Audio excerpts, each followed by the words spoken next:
Good morning, everybody. We're live here from the birdhouse. We are now in the month of August. It is August 1st, and today we're talking about some different products for hummingbirds. Some people have had some good luck with hummingbirds this year. A lot of people aren't seeing that many, but I thought I'd show you some different things that you can use to attract them. It's not all just feeders, because there are different things that you can put out to help attract them. And that being said, as we go on in the season, because they will be here for about another month or so, they're going to be hungry. So they do start coming to feeders more often as we get later on into the season and getting closer to fall, when they are going to be migrating back down south. So it's pretty common for people to have hummingbirds early on in the spring when they first start coming in and there's not a lot of plants in bloom. And then kind of as a bunch of the plants that they really love, those bright red tubular plants, are in bloom, they tend to go to a lot of those. That's probably what's happening now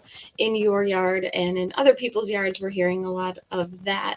And then as we kind of get along in the month, they're starting to come to feeders more to get some of that sugary water to really start to load up for their migration back down south. So if you haven't seen one yet this year, you're not totally alone. There haven't been that many sightings of them in backyards, and people who are getting them in general are saying that they're not getting as many as they have in the past. But that being said, there are different things that you can do to attract them. So as always, we love to know who's on. You can say hi in the comments if you have any questions. It looks like some people are putting in some of their tips that they have for attracting hummingbirds. So go right ahead. If you have things that are working well in your yard, we'd love to know what those are. If you have questions, throw those in there. We love to know what kind of things you're seeing in your yards as well. So you can put those in the comments also. And we'll get started. So just like any other animal, wild animal, hummingbirds need the same kind of thing to survive: food, water, shelter, a place for them to raise their young. And so providing a combination of that is going to be your best bet for attracting hummingbirds. And hummingbirds aren't usually going to use your typical bird bath because they tend to be a little too deep for the hummingbirds here. And here on the East Coast, where we are in Western New York, at least where I am in Western New York, we only have the one species of hummingbird, the ruby-throated hummingbird. So if you're out west, you might get more species, and so you're probably having a better luck with attracting more quantities and definitely a higher diversity of hummingbirds. But here on the East Coast, we just have the one species really that we get. So when the one species is not having a good year, then you're not going to see that many. But as far as attracting the hummingbirds with water, there's a couple different things you can do. So if you have a bird bath already and you want to see if you can get some hummingbirds starting to come to it, one thing you can put out are these solar bird bath bubblers. I really like these. Not only does it attract more birds, because birds are attracted to the sight and the sound of moving water, but there's different nozzles on this. So on the picture here, it shows the bubbler option where it just kind of shoots straight up in the air, but then there's also fountain options, so you can make it kind of spray out a little bit more, so it diffuses more. And the hummingbirds are known to kind of fly through mist and fly through smaller water droplets. So sometimes they'll sit in bird baths and bathe, but a lot of the time they do like this moving water that they can fly through. And another way to do that is with what's called a mister. And there's different types of misters. This one, well, they all hook up to a hose. This is just a really, really simple one. Some of them are a little bit more elaborate and have a whole bunch of tubing and everything. This is just a nozzle that you put on your hose. And so if you do something like a hose splitter, you can put this nozzle on one side and you can still use the other side to water your plants and things. And then it comes with a hook, so you can just hook it up to whatever you want. You can put it by your plants, you can put it by your bird bath, you can even put it by your feeders if you want to, and it creates a mist.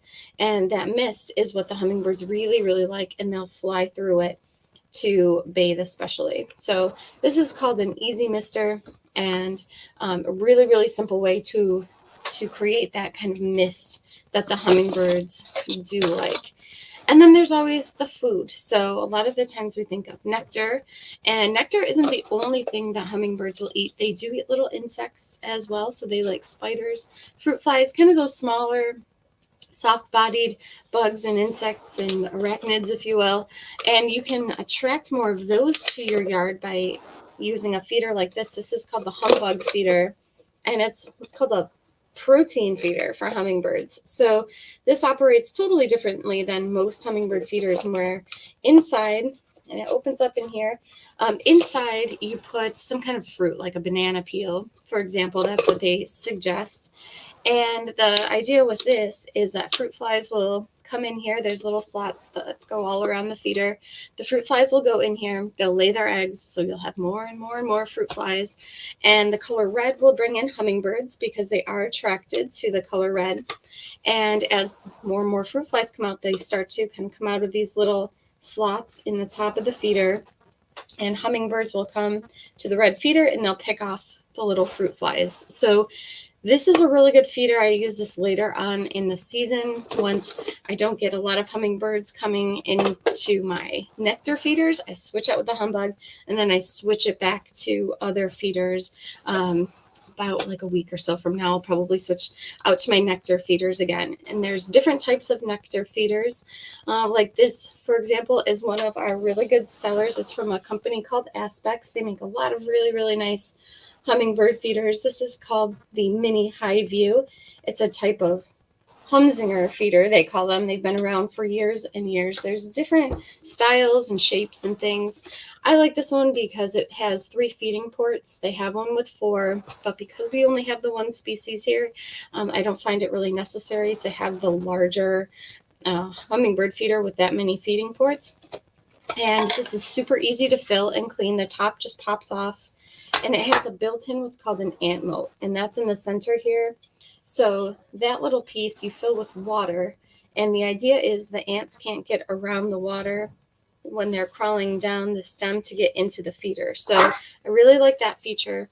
Plus on the inside, it has these little projections where the feeding ports are.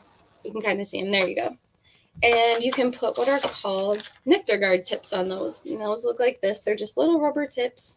And the idea is that these rubber tips make it so the bees and wasps can't penetrate down into the feeder to get the nectar. So hummingbirds can, because they have that long beak. They have a really long tongue, so they can poke right through it. But bees and wasps can't. So these nectar guard tips are really great. And you can check with what kind of feeder you have. If you open it up and see that there's little kind of projections in there, then you can probably use those nectar guard tips. Like even kind of fancier feeders like this glass style from Julian P. that's been really popular. This one not only is really decorative, but it does have on the inside, there is... you can kind of see them there, kind of. It does have the projections that stick out like that to put the nectar guard tips on it. So especially as the season goes on, there's more and more bees and wasps out there. And so we are always getting that question on how to kind of keep them at bay and keep them out of your feeders. And we do have different things that will do that also. One thing, I should have pulled it, but I didn't, is we have what looks like a fake bald-faced hornet's nest. So if you've ever seen a bald-faced hornet's nest, those are those big gray things that are in trees. They almost look like paper lanterns. And bald-faced hornets are super territorial. So if other bees and wasps are around and they see that, they tend to go elsewhere. So we have almost like a decoy of those. And if you hang those by your hummingbird feeder or even your oriole feeder, anything where the bees are congregating, even pools and picnic areas, that tends to scare away bees and wasps. So that's one thing you can do. And we do have another product called Cant, and it's just like this little, it's a little bottle here like this. And apparently there's a scent to this that the bees, wasps, and ants don't like. So if you take a little bit of this liquid, so it's a little liquid, and if you put it around the feeding ports of your feeder, you could just rub it around the feeding ports there. That will scare off the bees and wasps. They don't like it. There's something about the smell that messes with their system and they just don't like it. So that's something else you can do. And I mentioned ants earlier with that ant moat that's built in this feeder here, where this section here is the ant moat. You fill it with water to keep the ants from getting into your hummingbird feeder. You can actually get just an ant moat on its own. They're super simple. It's just a little cup. You fill it with water, and then you hang your feeder from it. And it's the same idea. The ants can't get around the water to get down into the hummingbird feeder. So we've got those in clear. We've got them in red. We've got them in orange if you want them to like match. If you've got your red hummingbird feeder and say your orange oriole feeder, you can get them to match if you want. And then nectar can make all the difference too. You can make your own nectar using white granulated sugar and water, and the recipe is 1 part sugar to 4 parts water. So you boil the water, you mix in the sugar, and you let it cool, and then you can fill your feeders with that. You don't need to add any dyes. It's just not known if red dyes can harm hummingbirds in any way. So that's one thing you can do. Or we do have just nectars that you can put right into your feeder. Like this is a ready to use option. So you can just pour this right into your feeder and you're good to go. And we do have concentrates like this sweet seed, sweet nectar version. We do have concentrates of it. You just add water to it. And again, just pour it in your feeder and you're good to go. And in general, you want to change your nectar out every few days. So every like 3 or 4 days. And you can keep it fresh longer by using a product like this. This is called Nectar Defender.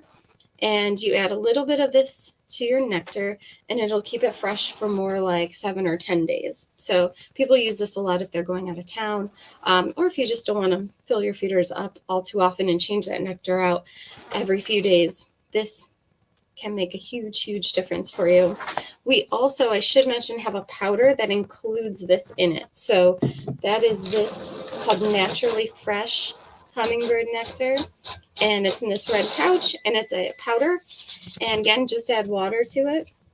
And it has the Nectar Defender in it, so the nectar will be kept fresh for longer than just a few days. So the nectar can make all the difference. You want to make sure it is always fresh.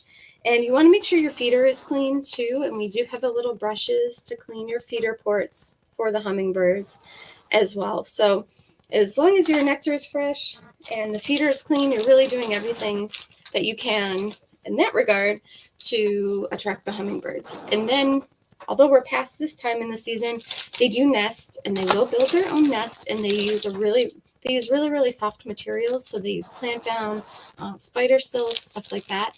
And we do have hummingbird nesting material that you can get, and they will pull out the little nesting material to build their nests.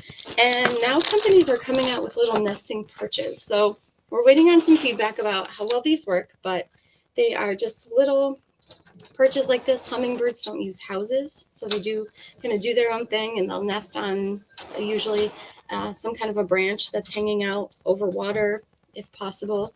But we've got these little hummingbird kind of perches for them to nest on, and this one just came out as well. This is a brand new one, and it kind of mimics that branch that they usually use to build their nest. So we are past nesting season for the hummingbirds, but now is the time where they are going to start, especially over the next week or two, coming to feeders more often, most likely, because they are going to start stocking up for their migration back down south. So it's going to be about that time soon.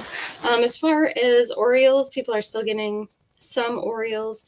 It's kind of hit or miss with them. Some people are getting them every day. Some people haven't seen them in months. So if you still have your Oriole feeder out and it's been a few weeks since you've seen them, it's pretty safe to take it down and focus on the hummingbirds. So let's see, we've got a couple people on that bald old guy's on saying hello. Sue is on and says, I've never seen a hummingbird in Rochester. I keep looking. They're definitely around. Look for, if you go out in places that have like big wildflower gardens, that's a really good place to look. Any place with blooming plants right now, they are attracted to, especially red blooming plants, reds, purples, anything with a lot of nectar that they produce. Tubular plants are great. So they're around, but it seems like they're being quite sparse this year. So a lot of people are not having good luck with seeing them this year. That bald old guy says, I'm trying to use flowers this year instead of feeders. Yeah, usually it's a combination, but it seems if they have the option between the nectar that we provide them that's not totally natural and the flowers, they go to the flowers every time. That being said, I should mention that this sweet nectar that I brought up earlier, this has wildflower extracts in it. So people have had really good luck with attracting hummingbirds with this because it is more of that natural nectar. It's not just sugar and water. So I should mention that as well. He also asks, do high winds deter hummingbirds from flowers? If they're really high winds, I would think so. Just like if we're getting a storm, everything kind of hunkers down. But they are pretty strong flyers. Just think of that migration that they go all the way down south to Mexico and Central America. So they're very strong flyers. So unless it's a strong wind, I think that they do just fine. And he says, I'm going to have to try that mister. Yeah, these misters are really good. Super simple. You just screw your hose into it and it'll create a mist for those hummingbirds. Lori is on and she says, I saw a hummingbird last night. Actually, I heard him first. He was making a high-pitched squeaking noise. I didn't know they made that sound. Is that normal? Yep, they do. They can kind of make these squeaking sounds. They can chatter. So sometimes, yeah, you can hear them flying around and making that little chattery sound before you hear them. So pretty cool. So Lori saw a hummingbird. Lynn says the house sparrows are messing with my safflower. Looks like they are just flinging it out looking for something more delicious. What to do? Yeah, that can be really frustrating, especially if it's the young ones that might be just leaving the nest and kind of exploring. They might not know really what they're doing and they're kind of trashing, it sounds like, your feeders. You can always take it down for a few days. That might be the best thing, and let them disperse a little bit before putting it out. We do have upside down feeders for some birds where the birds actually have to tip over upside down to feed, but we don't have anything that's for safflower that's in that style. So we have them for suet and Niger, but not so much for safflower. So I might almost just take your feeders down for a couple of days and see if that makes an impact. Let's see. Ed is on and he says, apparently our hummers have been on sabbatical for a few weeks. They must be visiting the flowers nearby. Big news this week is that we had 3 rose-breasted grosbeak babies at our feeders. The parents have been regular customers all summer, but the babies have found the feeders now as well. And the flying squirrel is back visiting the feeders around midnight. So Ed's got some good sightings there of the rose-breasted grosbeaks. That's really exciting. A lot of people get them in the spring when they're first migrating in and then tend not to see them throughout the summer. But every once in a while we hear people that do get them all summer long. And the flying squirrels, yeah, if your feeders at night are being emptied, it could be a raccoon. That's usually what it is. It could also be a flying squirrel. They are around, so keep your eyes out for them. Christopher says, do you think boiling water is necessary or just really hot water? Really hot water should be fine unless you're worried about any kind of impurities that might be in the water. But really hot water will help dissolve that sugar. So you should be good with that. So looks like that's everybody's comments and questions for today. We'll be back on Saturday with another broadcast. And until then, have a great day and we'll talk to you soon.